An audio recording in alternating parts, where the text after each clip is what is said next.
YouTube, Carl here. If you haven't seen the announcement for this project, check it out over here. I'll be sharing some family and World War II history in this build series, but for this video, all you need to know is I need a set of landing gear for a big B-17. There are commercially available units out there, but they are very pricey. And if you've followed my previous builds, you know that landing gear is basically the bane of my existence. Way too often I've thrown money and effort into landing gear that just weren't up to the task. So for this build, I've decided that I want to fabricate my own main gear using a mixture of off-the-shelf parts so I can easily repair or replace things myself when something breaks.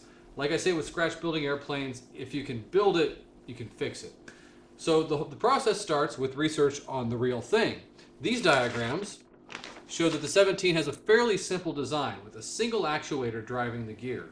The main strut rotates around an attachment point near the forward wing spar, and there are 3 linkage arms forming a Y shape that support the main strut.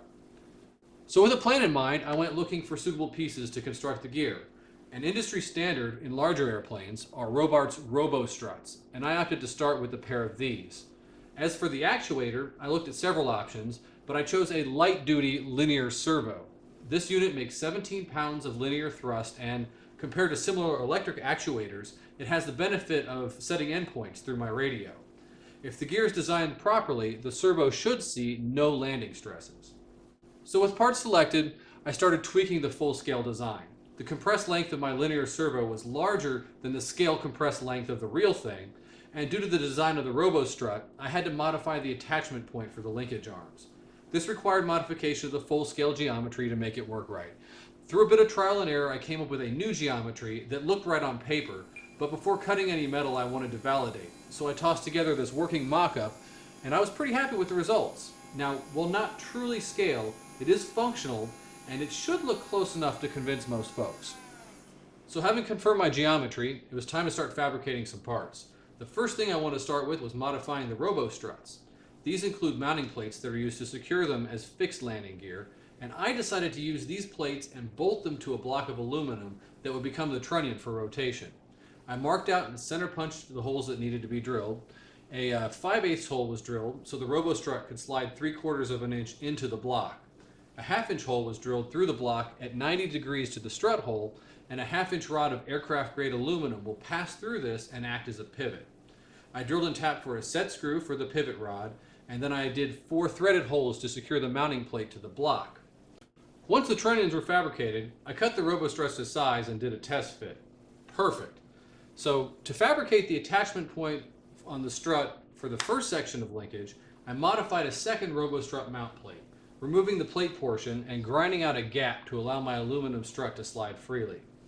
For the attachment to the fuselage, I knew I needed a solid mount plate that would have no play and would distribute the landing loads over a large area. So although they were heavier than I would like, I was able to source pillow blocks and bearings that perfectly accommodate my pivot bar. These bearings secure to the bar with set screws and are installed flush to the trunnion block, making the joint 100% slot free. For each gear, the pair of pillow blocks secures to a reinforced plywood plate that ties into the forward spar. So this is one point that is certainly overbuilt, but I do not want to have issues with failures here. Similarly sized B-17 models weigh in at as much as 55 pounds. Now I'm targeting much less all-up weight, but this joint will still see a lot of stress. So to test everything, I tossed together a test stand and started assembling parts for my proof of concept model. Everything here is made from aluminum plate or tube, and this test model feels very solid. I'm happy with the operation of the unit and the speed. While faster than the full scale, it should look good in the model. And the only slop I'm seeing is a result of the test stand flexing, so I'm really confident these will be up to the task.